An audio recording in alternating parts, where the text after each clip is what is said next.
ஜல்லிக்கட்டு காளை போல சீரிப்பாயும் குணம் கொண்ட ரிஷபராசி அன்பர்களே, 2024ஆம் வருடம் செப்டம்பர் மாதத்தில் உங்கள் ராசிக்கு எப்படிப்பட்ட பலன்கள் கிடைக்கும் என்பதை இந்த பதிவில் பார்ப்போம். அதற்கு முன்னால் இதுவரை இந்த சேனலை நீங்கள் சப்ஸ்கிரைப் செய்யவில்லை என்றால் இப்பொழுது சப்ஸ்கிரைப் செய்துவிட்டு பக்கத்தில் வரும் பெல் ஐக்கானையும் ப்ரெஸ் பண்ணிடுங்க. இப்போ நாம் இந்த மாதத்தோட கிரக நிலைகளை பார்ப்போம். உங்கள் ஜென்ம ராசியான ரிஷபத்தில் குரு இருக்கிறார். 2ஆம் வீடான மிதுனத்தில் செவ்வாய் இருக்கிறார். ராசிக்கு 3, 4, 5 என 3 வீடுகளுக்கு புதன் இந்த மாதத்தில் மாறுகிறார். மாதத்தின் முற்பகுதியில் சூரியன் 4ஆம் வீடான ரிஷபத்தில் ஆட்சி பெற்று இருக்கிறார். மாதத்தின் பிற்பகுதியில் அவர் கன்னிராசிக்கு பெயர்ச்சியடைவார். கன்னிராசியில் கேது இருக்கிறார். அங்கே சுக்கிரனும் வருவார். ராசிக்கு 10இல் சனி வக்கர நிலையில் இருக்கிறார். 11ஆம் வீடான மீனத்தில் ராகு இருக்கிறார். இப்படித்தான் இந்த மாதத்தில் கிரகங்கள் அமைந்துள்ளன. இனி உங்களுக்கு எப்படி பலன் கிடைக்கும் என்பதை பார்ப்போம். ரிஷபம் என்பது சுக்கிரனின் வீடு. அங்கே குரு இருக்கிறார். சுக்கிரனுக்கு குரு பகைவர், அதாவது தனது பகைவனின் வீட்டில் குரு இருக்கிறார். குரு ஜென்ம ராசியில் இருப்பதால் இருக்கிற இடத்தை விட்டு வேறு இடத்திற்கு குடிபெயர்வதற்கான வாய்ப்புகள் உள்ளது. நீங்கள் வேறு ஊருக்கு மாற்றலாகி செல்ல வேண்டிய சூழ்நிலை ஏற்படலாம், அல்லது ஒரு விஷயத்திற்காக இடமாற்றம் என்பது உங்களுக்கு கண்டிப்பாக நடந்தே தீரும். உங்களுடன் நெருக்கமாக இருப்பது போல் நடந்து கொண்டு உங்களுக்கு மறைமுகமாக கெடுதல் செய்யும் எதிரிகளால் அதிக தொல்லைகளை இந்த மாதத்தில் அனுபவிப்பீர்கள். உங்கள் மனதிலே ஒருவித பதட்டம் குடிகொண்டு இருக்கும். விறுவிறுப்பாக இருப்பது போன்ற உணர்வு இருக்கும். தேவையில்லாத பயணங்கள் உங்களுக்கு ஏற்படும். அதன் மூலமாக உங்களது வங்கி இருப்பு கரையும்.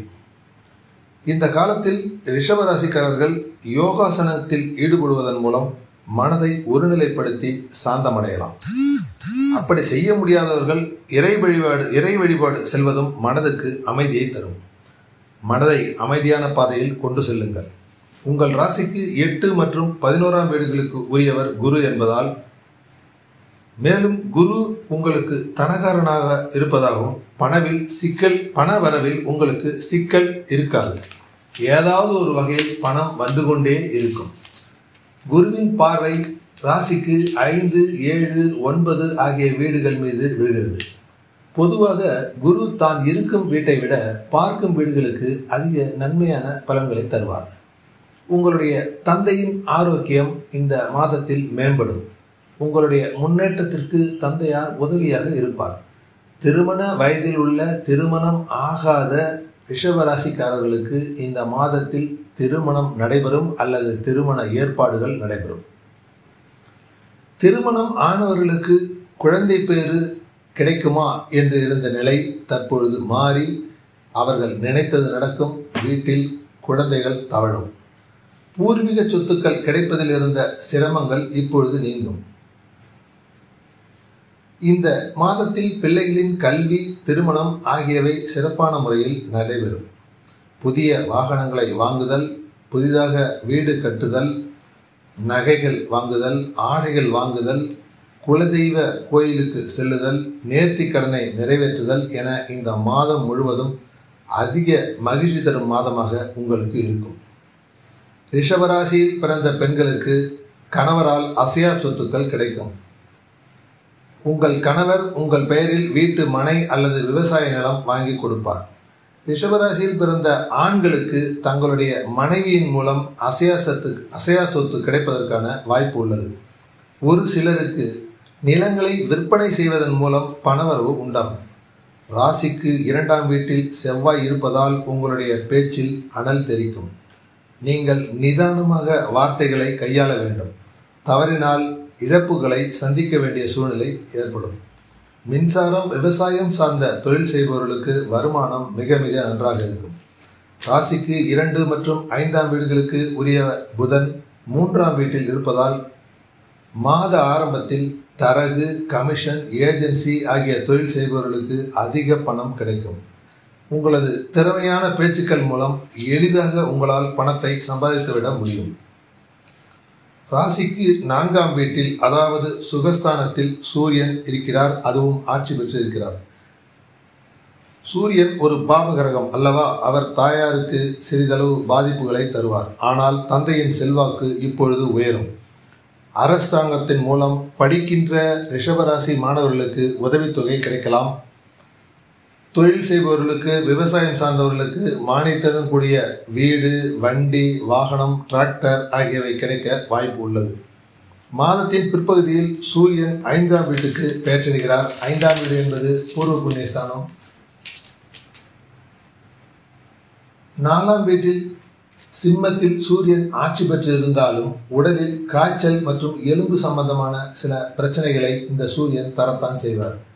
ஆரோக்கியத்தில் சிறிதளவு குறைபாடு ஏற்பட்டாலும் சூரியன் ஆட்சியாக இருப்பதால் பெரிய பாதிப்பு எதுவும் ஏற்பட்டு விடாது. மாத பிற்பகுதியில் பூர்வ புண்ணியஸ்தானத்திற்கு சூரியன் வரும்பொழுது மனதிலே ஒரு சோர்வு ஏற்படும். தேவையில்லாத வகையில் வீண் அவமானங்களை நீங்கள் சந்திக்க வேண்டி வரலாம். பொருளாதாரத்தில் கொஞ்சம் சரிவுகள் கூட ஏற்படுவதற்கான வாய்ப்பு உள்ளது. 5இல் கேது இருப்பதால் பொருளாதார விஷயங்களில் சற்று ஜாக்கிரதையாக இருங்கள். மனம் ஆன்மீகத்தில் செல்லும். ஆனால் 5ஆம் வீட்டில் சுக்கிரனும் இருப்பதால் குழந்தை வரம் வேண்டி காத்திருந்த ரிஷபராசி அன்பர்களுக்கு கடவுளின் கருணையால் நினைத்தது நடக்கும். வீட்டில் குழந்தைகள் தவழும். பொதுவாக பூர்வ புண்ணிய ஸ்தானத்தை குரு பார்ப்பதால் எப்படிப்பட்ட துன்பங்கள் உங்களுக்கு வந்தாலும் இறுதியில் கதிரவனை கண்ட பனி போல அனைத்தும் விலகி வாழ்க்கையில் சந்தோஷமாக இருப்பீர்கள். ராசிக்கு 10ஆம் வீட்டில் சனி வக்ர நிலையில் இருப்பதால் செய்யும் தொழிலில் ஒரு சாதகமற்ற நிலை காணப்படும். சனி உங்கள் ராசிக்கு 9 மற்றும் 10ஆம் வீடுகளுக்கு உரியவர். அவர் யோகக்காரகன் என்று அழைக்கப்படுவார். அவர் தற்பொழுது வக்ரம் பெற்று இருப்பதால் வேலை மற்றும் தொழில் விஷயங்களில் சில தடை தாமதங்களை நீங்கள் அனுபவித்துத்தான் ஆக வேண்டும். ஆனால் சனி வக்ர நிவர்த்தி அடையும் பொழுது மிகப்பெரிய வாய்ப்புகளை உங்களுக்கு கொடுக்க போகிறார். தொழிலில் மிகப்பெரிய முன்னேற்றத்தை அவர் தருவார். வேலை தேடுபவர்களுக்கு அதிக சம்பளம் உள்ள நல்ல வேலையை கொடுப்பார். சரி, இப்போது எனக்கு வேலை கிடைக்குமா என்று கேட்கும் ரிஷபராசிக்காரர்களுக்கு கிடைக்கும் என்றுதான் பதில் சொல்ல வேண்டும். ஆனால் உங்கள் திறமைக்கேற்ற தகுதியான வேலையை வக்ர சனி தரமாட்டார். வேலை தருவார், இருந்தாலும் அது உங்கள் தகுதிக்கேற்ற வேலையாக இருக்காது. இன்னும் 3 மாதங்கள் நீங்கள் பொறுத்திருக்க வேண்டும். உங்கள் வேலை மற்றும் தொழிலில் சனி ஒரு முத்திரையை பதிக்கப் போகிறார். அதுவும் பிறந்த ஜாதகத்தில், உங்களுடைய சொந்த ஜாதகத்தில் கும்பராசியில் குரு அமையப்பெற்று இருந்தால் மிகப்பெரிய வாய்ப்பு உங்களுக்கு கிடைக்கப் போகிறது. ரிஷபராசிக்கு யோகத்தை தரும் நிலையில் ராகு இருக்கிறார். அதாவது 11ஆம் இடம் லாபஸ்தானம் என்று அழைக்கப்படுகிறது. அந்த இடத்திலே ராகு இருப்பதால் உங்களுக்கு மிகப்பெரிய நன்மைகளை ராகு கொடுக்க போகிறார். மாற்று மதத்தவர் மூலம், மாற்று இனத்தவர் மூலம் எதிர்பாராத வகையில் மாபெரும் வெற்றிகளை இந்த ராகு தருவார். இருந்தாலும் உங்களுடைய மூத்த சகோதர சகோதரிகளுடன் சில கருத்து வேறுபாடுகளையும் இந்த ராகு தருவார். உங்களை பொறுத்தவரையில் இந்த மாதத்தில் ராகு ஒருவரே மிக மிக சிறப்பான இடத்தில் இருந்து அனைத்து நன்மைகளையும் செய்யக்கூடிய நிலையில் இருக்கிறார். இந்த மாதத்தில் நீங்கள் லாட்டரி, ரேஸ் போன்றவற்றில் ஈடுபட்டால் அதில் உங்களுக்கு அபரிமிதமான பணவரவு இந்த ராகுவால் கிடைக்கும். உங்களுடைய முதலீடுகள் பல மடங்கு லாபத்தை இந்த மாதத்தில் தரும். பங்கு சந்தையில் ஈடுபடும் ரிஷப ராசிக்காரர்களுக்கு எதிர்பாராத வகையில் அதிக லாபம் இந்த மாதத்தில் கிடைக்கப் போகிறது.